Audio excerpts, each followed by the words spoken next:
Sebagus-bagusnya sistem yang dibikin, mau dibikin pakai finger, pakai apa. Tapi kalau manusianya nggak mau, tetap mereka resisten dan akhirnya gagal. Inovasi itu basically kan memberikan kesempatan kepada siapapun untuk menyampaikan idenya, gitu Mbak ya. Oke, Anda boleh berbuat salah, tidak diapa-apain. Apapun resikonya, tapi hanya sekali. Dari pengalaman selama ini, apa yang menyebabkan itu nggak berhasil tuh Mbak sebenarnya?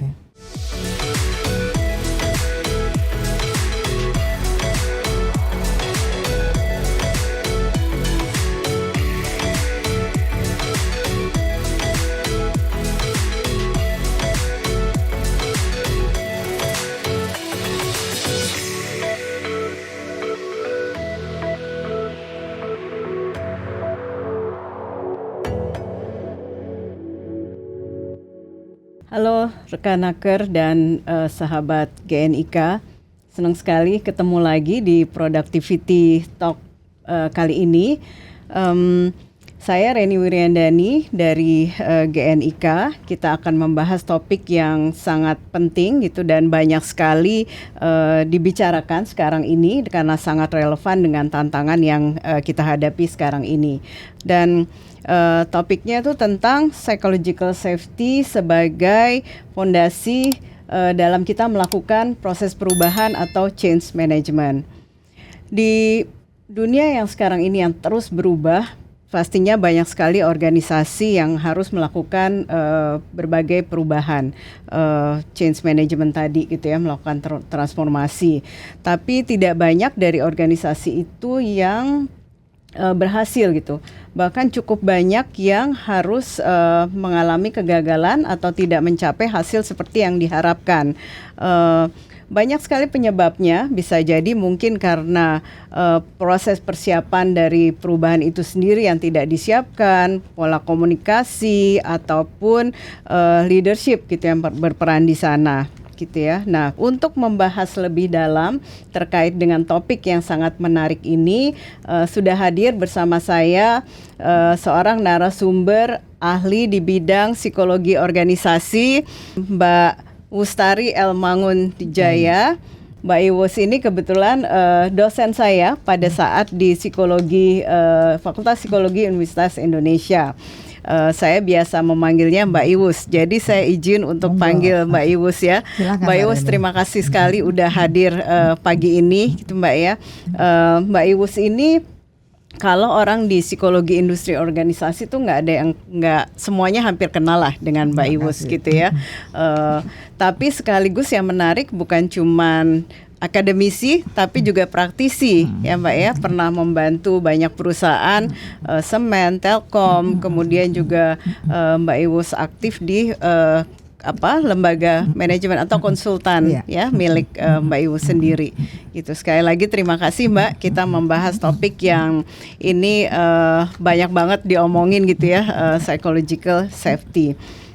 Nah Mbak Iwus, tadi mungkin aku udah nyinggung gitu ya, kalau perubahan transformasi banyak dilakukan oleh organisasi, tapi seringkali itu tidak mencapai hasil yang diharapkan. Apa menurut Mbak Iwus ya, pengamatan Mbak Iwus dari pengalaman selama ini, apa yang menyebabkan itu nggak berhasil tuh Mbak sebenarnya? Oke, terima kasih Mbak Reni. Sebetulnya memang sih pada kenyataannya maupun juga dari hasil research yang cukup mengejutkan, itu it's about 70% Mbak. Ya, yang plan change. Jadi udah benar-benar direncanakan, ternyata tidak sesuai dengan apa yang telah direncanakan tersebut ya. Nah, memang banyak variabel yang berperan yang nanti kita akan bahas juga. Tetapi menurut tadi research dan business practice adalah yang variabel yang sangat berperan di sini adalah mengenai manusia. Makanya tadi masalah psychological safety itu ya. Karena apa?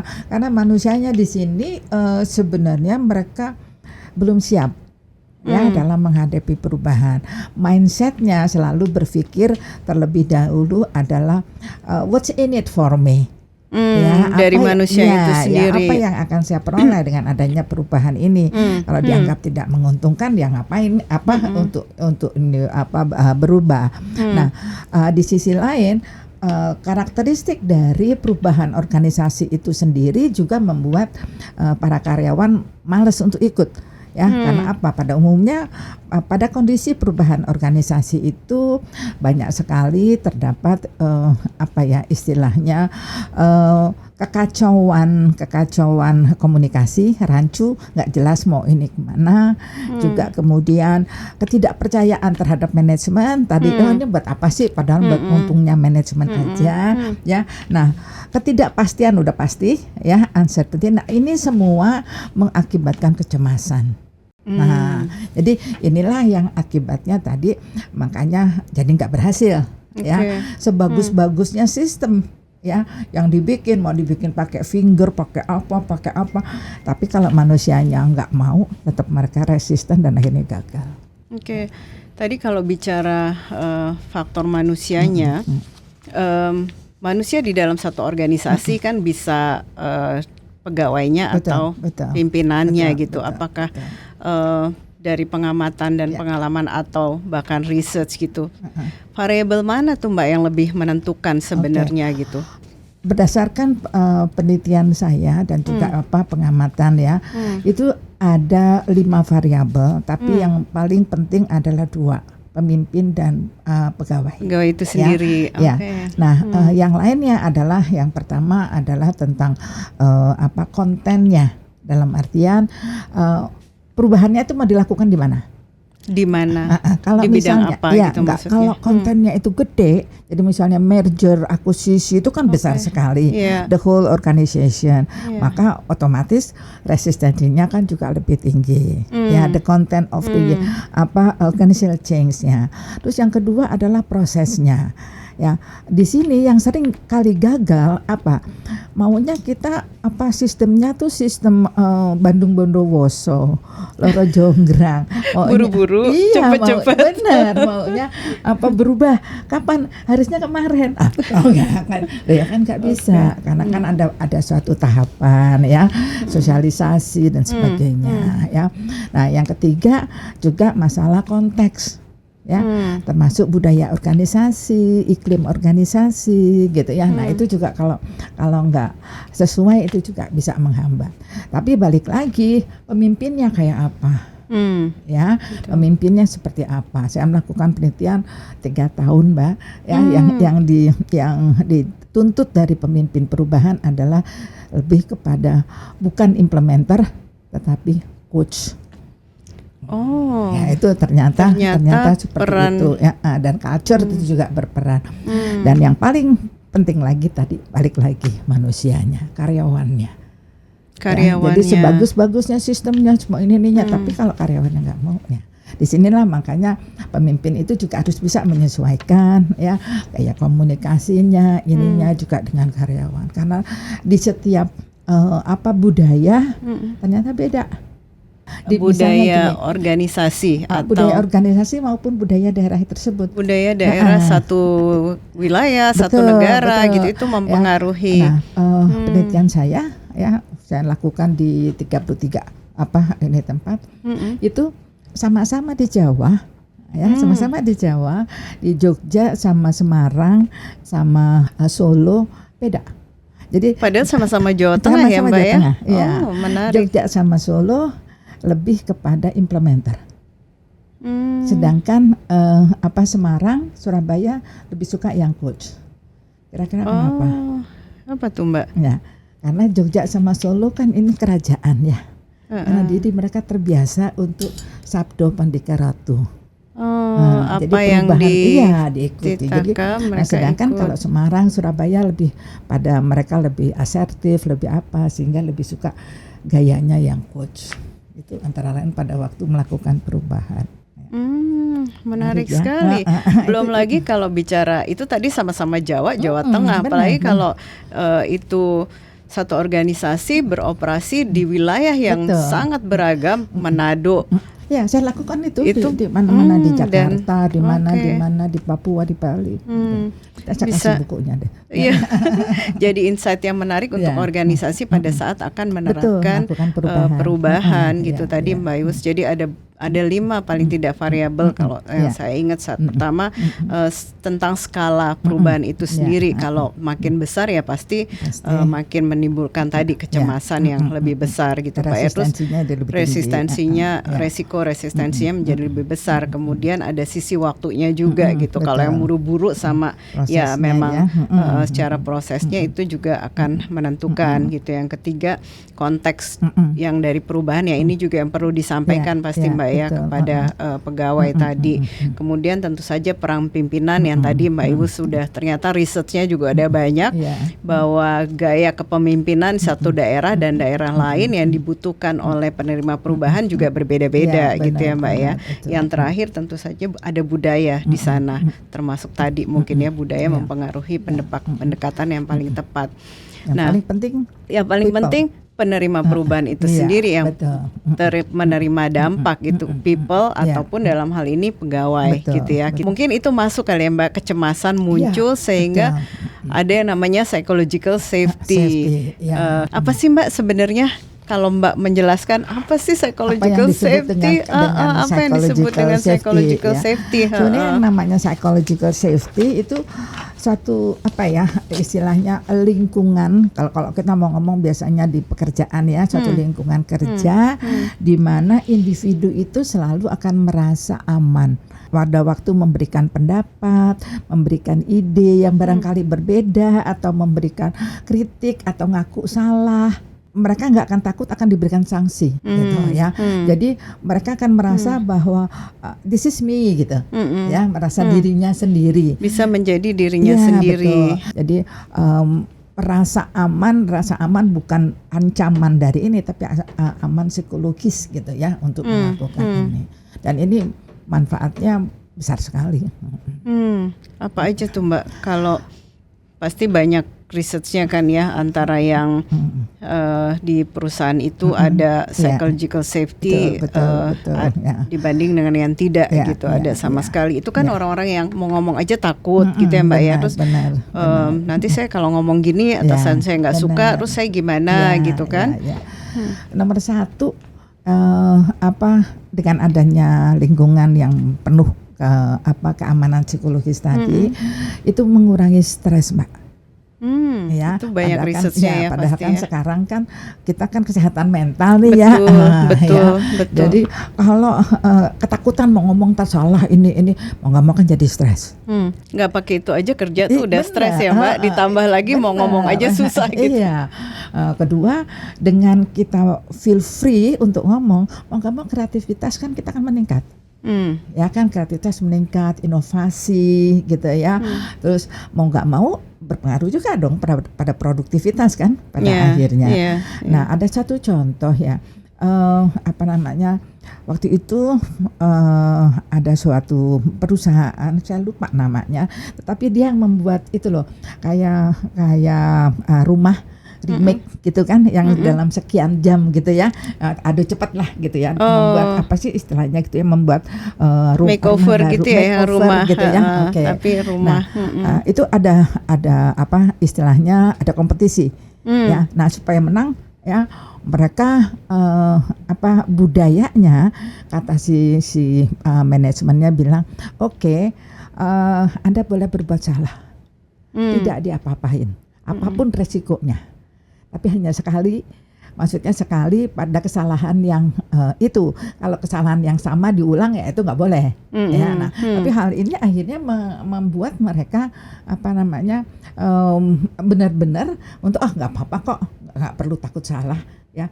Jadi besar sekali kaitannya antara tadi keamanan, rasa aman secara psikologis dengan tadi inovasi gitu ya. Karena ya inovasi itu basically kan memberikan kesempatan kepada siapapun untuk menyampaikan idenya gitu Mbak ya.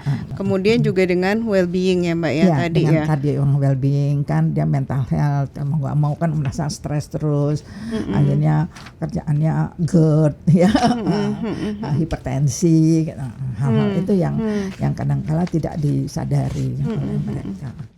Dan dengan produktivitas juga banyak sekali ya Mbak researchnya kaitan dengan bagaimana apabila kita menciptakan tadi ya psychological safety, it leads to better productivity gitu. Ya, karena kalau kita lihat produktivitas meningkat itu kan banyak faktor ya. Antara lain produknya itu sendiri gimana, terus juga balik lagi prosesnya juga, financialnya itu juga, policy-nya juga. Kembali lagi yang terakhir, people. Itu juga variabel yang penting di dalam peningkatan produktivitas.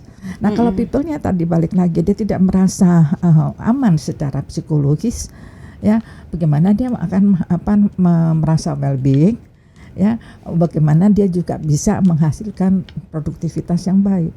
Jadi produktivitas nggak bisa tanpa adanya people yang memberikan kinerjanya tersebut. Iya. Jadi kalau kita sekarang menggalakkan program peningkatan produktivitas, ya kita harus banyak mengevaluasi, berefleksi, gitu ya Mbak ya, melihat kembali apa yang kita sudah lakukan terhadap people di satu organisasi itu, gitu ya. Ini bukan karena kita orang psikologi ya Mbak ya, bukan kan ya, emang memang pada kenyataannya itu gitu. At the end of the day orang. Dan yang kalau boleh saya sampaikan, kadangkala perusahaan ya dalam hal ini manajemen ya, itu hanya berpikir it's only money, ya kan tuh udah bergaji gede, ada di fasilitas. Padahal kan ya kalau ini bermain psikologi ya, bahasanya kebutuhan orang kalau kita ngomong Maslow kan bukan hanya itu. Ya, kebutuhan dihargai, kemudian diakui, ya kayak ini aja kan kalau dibilang terima kasih, ya bagus pujian. Tapi sebenarnya Mbak, kalau antara teori Maslow dengan ini bisa nggak sih? Apakah itu tuh harus dipenuhinya bertahap gitu ya? Kayak kalau orang secara benefitnya atau remunerasi belum terpenuhi, apakah kebutuhan untuk tadi self esteemnya tuh udah bisa muncul juga Mbak? Nah, balik lagi ya, sebetulnya kalau menurut Maslow beneran itu memang kan harus berjenjang ya, gitu kan, berjenjang. Tapi saya nggak gitu setuju. Karena anak sekarang kan langsung betul. tuh lompat. Iya, anak sekarang Pak Gen Z kan ya nggak gitu, dan nggak usah gitu dijawab pun ya. Kalau katakanlah dia tidak dihargai, wah aku rapatean katanya gitu kan ya, nggak mau dia lebih ke situ. Jadi menurut saya jangan diabaikan. Ya, regardless the social ekonominya sekarang seperti apa, itu tetap aja di culture tertentu atau generasi tertentu tuh kebutuhan yang terdepan gitu dibanding yang lain gitu kayaknya Mbak ya. Oke. Banyak sekali Mbak Iwus tadi yang udah disampaikan. Mungkin ada tips nggak Mbak buat organisasi? Mungkin 3 tips untuk organisasi bisa membangun atau menerapkan, menciptakan psychological safety tadi Mbak. Oke. Baik, tadi kan memang kita harus meningkatkan rasa aman tadi ya. Yang paling penting adalah konsisten dan komitmen.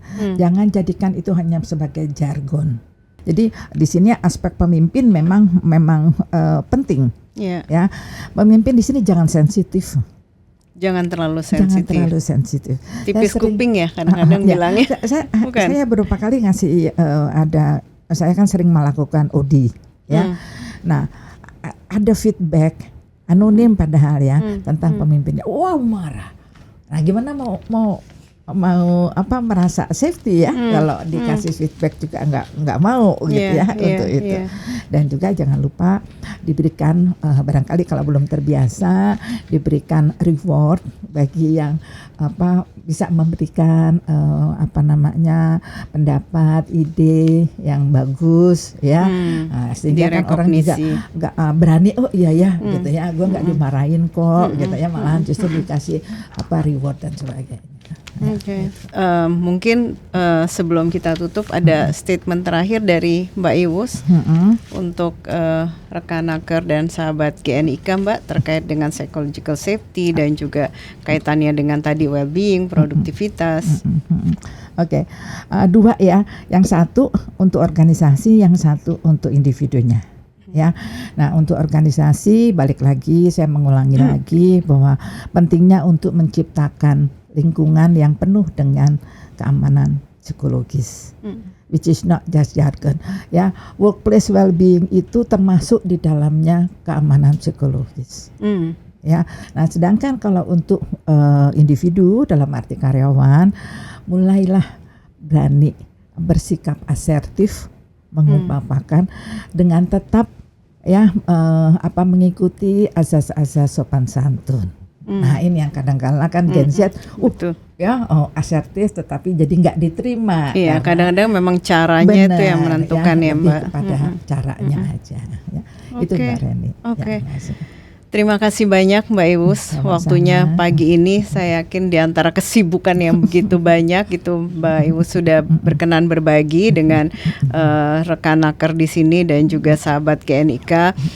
Saya yakin banyak sekali manfaat yang bisa diterima dari diskusi singkat kita ini gitu.